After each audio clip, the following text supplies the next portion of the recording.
Nearly 1 year ago, Hurricane Helene devastated our region. The impact felt in all aspects of our community, including our schools. Students and teachers now head back to class. As kids sit down to answer questions and push for good grades, there are other more profound questions. What's the strategy moving forward after losing so much class time to Helene? While the recovery continues in our communities, what about the mental health of everyone connected to our local school systems? Today, the lessons learned after Helene. Thanks for joining us for our town hall discussion, Your Voice, Your Future, Lessons Learned. I'm Patrick Hushin. And I'm Holly Hedrick. Today we will take an in-depth look at how our schools recover nearly 1 year after Helene.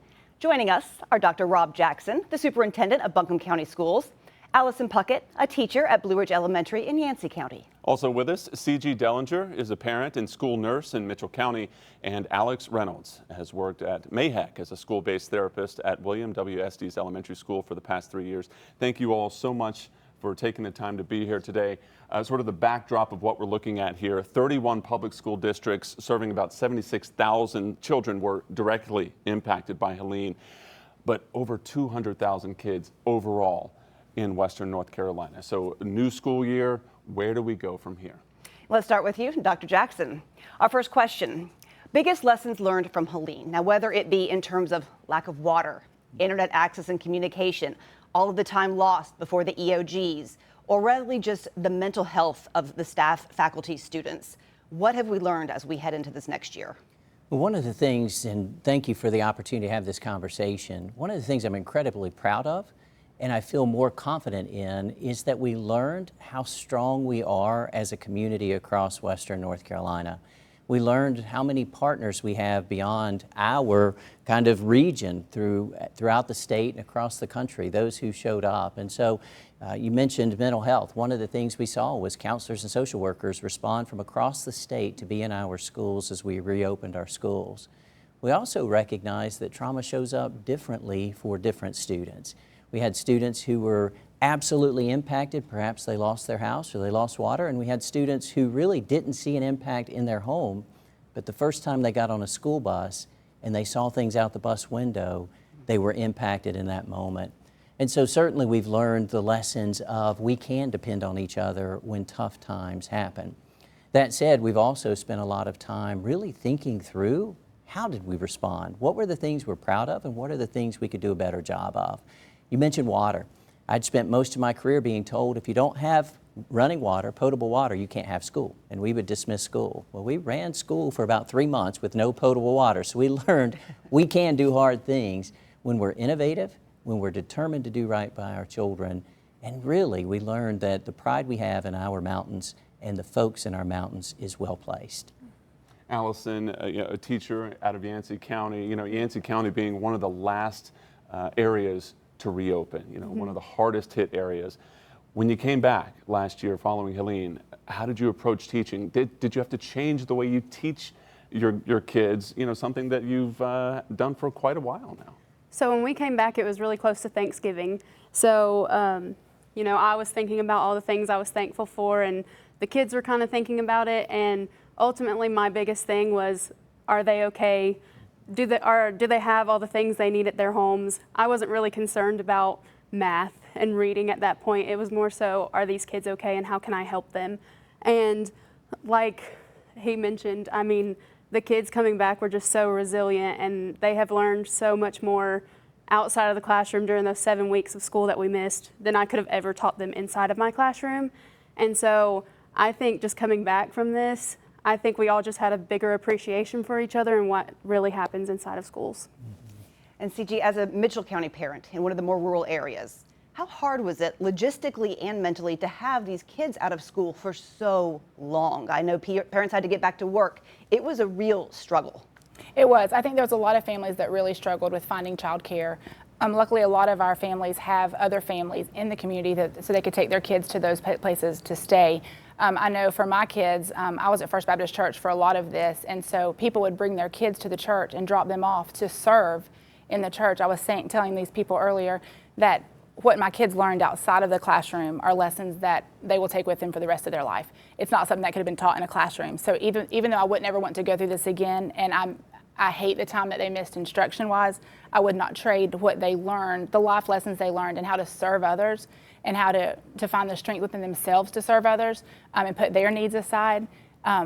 Just what a blessing that was. And to see our community come together, kids that from other counties like Mitchell, Avery, Yancey, all came together and would work together to meet the common need. And so they built lifelong friendships. And the kids that were able to come and their parents were to work, they also got to see that service as well. It's really well said. All right. Alex, you heard Dr. Jackson mention a second ago, mental health, the importance of counseling after a crisis like this. What types of struggles have you seen the most? What have you dealt with as someone, as a therapist, Sure. when you met these kids again following Helene? Yeah, it's a great question. There were some differences in regional effects from Helene, and so I'm at Estes Elementary School, and I think there were some areas of Western North Carolina that had greater devastation and loss.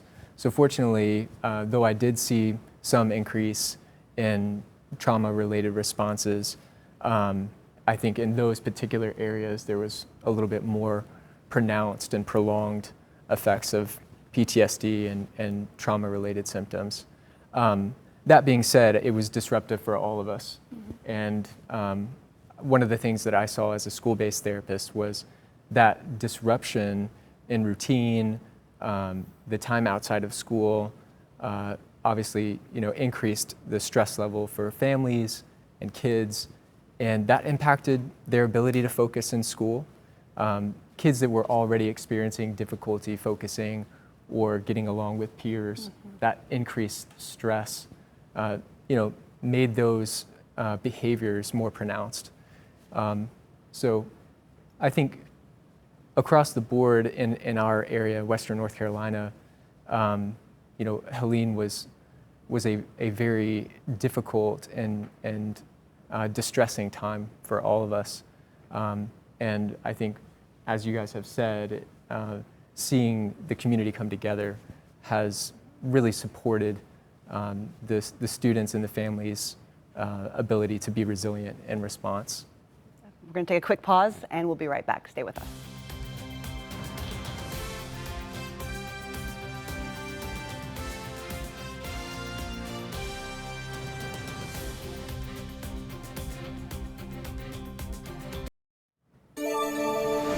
Welcome back to Your Voice, Your Future, Lessons Learned, a town hall discussion here. We want to go back to Dr. Jackson. Buncombe County Schools serves over 22,000 kids.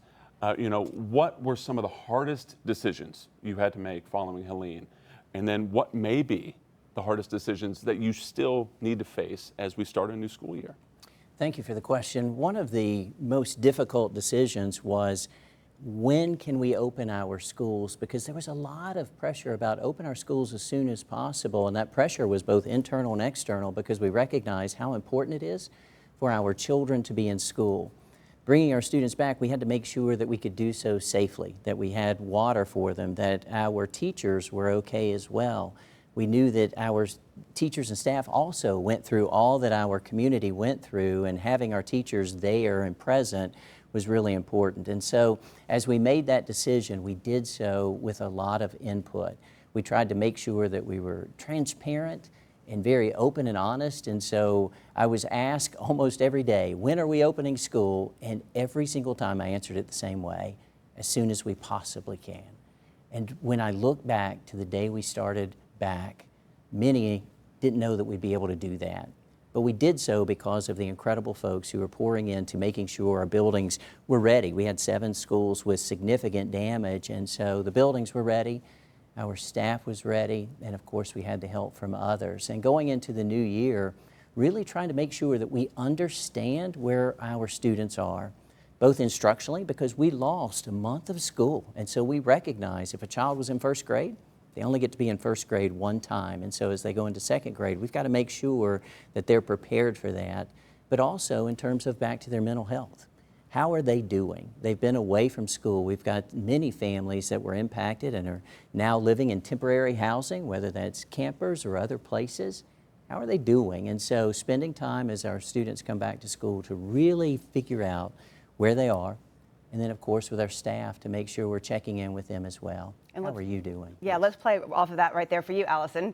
How much support did you get as a teacher coming back? Did you feel supported? And what would you say to other teachers moving into this year from what you've learned? So thankfully, I don't live in Yancey County. I live in Mars Hill. So luckily, Mars Hill, it was almost like there was just a hedge of protection around it, and we just got very minimal damage. We lost power for maybe 5 days. But even then, I was at my school every day. My school served as a point of distribution for food, and it was an emergency shelter, and we housed recovery workers, and I was there every day from 8 to 8. And the people that were there were really supportive in telling me, like, you're gonna burn out. I know you wanna be here, I know you wanna help your kids, I know you wanna help the community, but you have got to take care of yourself. And so they did a really great job at making sure that even though we were okay, that we were still taking care of ourselves. And one of the hardest parts about being there was that we couldn't get to our kids. We couldn't get to our staff members. And so we were kind of relying on word of mouth, because even like cell service and internet service was non-existent at that point. And so I think we all just kind of learned how to take care of each other and how to support each other, even in like the most simple ways of just thinking about them or just checking in and making sure they're okay, and rather than being, you know, right beside of them and being able to go to them whenever you can. CG, as a parent, as a nurse, what physical changes did you notice in the children? What emotional changes did you notice in the children, and how you might approach that? So I would say when we first started having school back, a lot of anxiety around belly aches, just wanting to go home because the unknown. You know, if it was raining outside, they would be nervous, or if if one of the roads was closed, that they had to ride a bus on a different road, or whatever the case may be. We still in Mitchell County have a lot of people living in temporary housing. We have several families still in campers and different things like that. So, like, I know several families would come and say, you know, they didn't sleep any last night because the wind was blowing so much, and they, you know, they were scared of trees falling or whatever the case may be. So we had a lot of anxiety around that. I thought our teachers did an amazing job just really honing in on those details with those kids and making sure those kids were touched. Our social workers and our guidance counselors, they just really, you know, paid attention to that kind of stuff and did some extra checks. We put some extra checks into place, I felt like, where kids were being checked on even more than in a normal school year. I think we learned a lot from that, and how to, you know, physically touch every kid in some way to make sure that they were okay and had their needs met, which was beautiful to see done. And I think that's something we'll carry. It's a lesson we've learned from Helene, something we'll carry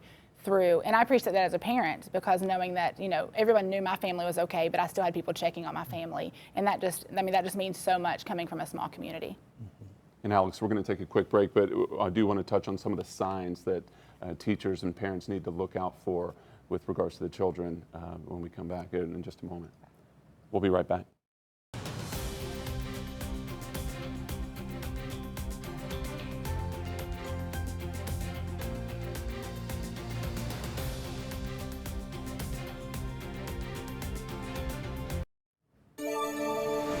Welcome back to our discussion. We want to go right to Alex. You know, we heard CG mention a moment ago just sort of some of the physical ailments that she witnessed after the storm, and some of the children.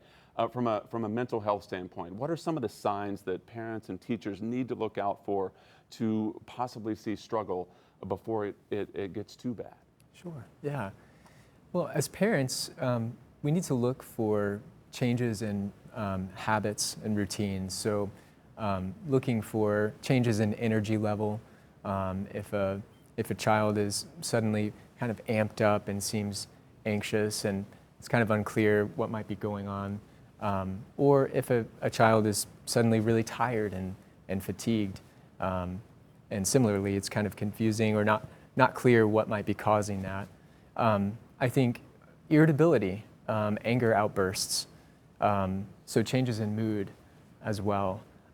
Maybe some of the more severe symptoms to kind of keep an eye out for would be signs of depressive symptoms, expressions of hopelessness, feeling really down, or kind of pulling back out of social activities or activities that are normally very interesting and exciting to them.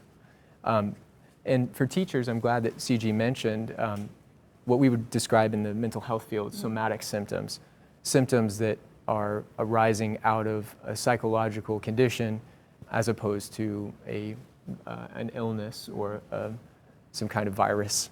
And commonly, as she mentioned, are headaches, stomach aches, or just complaints about different areas of the body feeling painful.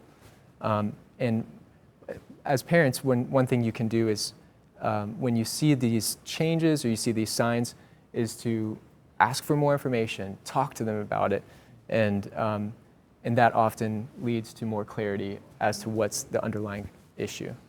And communicate that with the teacher as well, so the teachers know, hey, we're seeing this at home. You know, it stormed last night or whatever the case may be, and we're seeing this at home, so we just want you to know it was a rough night. They may be having some problems at school today. I think communication is key, and we learned that with Helene. Communication, when you don't have it, it's hard. So Right. when you have communication, things work much smoother. Absolutely. Let's touch on that real quick. Communication was hard. I mean, it was hard for our first responders who had no communication. How do we move forward if we have another situation like this? I mean, do we have Starlinks? Do we have other hotspots in place now? Because we know we couldn't do remote learning. It was a real challenge to figure out how to get any instruction happening. Anything changed that way that we can do better? Well, ironically, one of the things we discovered was old school is a good way to go. And so when we didn't have cellular service and we didn't have Wi-Fi and we couldn't depend on our typical communication avenues, we needed to go back to paper and pencil. And so one of the things we've done is to make sure that we have the addresses of every staff member when we were looking for transportation staff so that we could have fuel for first responder vehicles. We needed the address, and so making sure we've got things printed out in terms of our emergency plans. That piece is a lesson from the past perhaps, but something important. But going forward, that communication that CG was talking about is absolutely crucial, and it has to be both ways. Parents need to hear from teachers as well. What are we seeing in our classrooms? Or what are you seeing my child? How are they interacting? And if there's a change, what are you seeing, so that we can work in collaboration, because we're always better when we're working in partnership with our parents, and that communication back and forth around the child that we all love is so crucial, and making sure that it's really creating space for conversations. One of the things Alex was mentioning that just absolutely resonated with me was taking the time to just ask a question. How are you doing? How's everything going? Are you back in your house yet? So that we have the space to say, you know, for me, I'm still struggling with, or doing okay, how are you doing? And making sure that in our hectic world, we're giving ourselves the opportunity to have those conversations. And Allison, what are the conversations like right now in Yancey County as a new school year begins? Do you feel, and do you get the sense that everyone feels as if you're 100% back? I don't think we feel like we're 100% back, because we are very aware that our kids missed a ton of school last year. But we are very dedicated to bridging those gaps that happened during Helene, and we've also been very blessed with the funding to be able to hire extra highly qualified tutors to be able to help in our schools. And so I do think, even though we did miss 7 weeks and they missed 7 weeks of instruction, I think we're very committed to working towards closing those gaps. And to touch on, you know, what happens if it happens again? Do we have Starlinks? Unfortunately, even as is, we have to give hotspots out at the beginning of the year for our families who don't even have cell service or internet service just on a regular day. And so I don't think there ever will be a right answer to what are you going to do if it happens again, but I think we have learned a lot in that. And I wish we could have done paper packets, but once you got off the main road in Yancey County, you really couldn't get much farther. Okay, we're going to take another break, and we'll be right back to wrap up. Stay with us.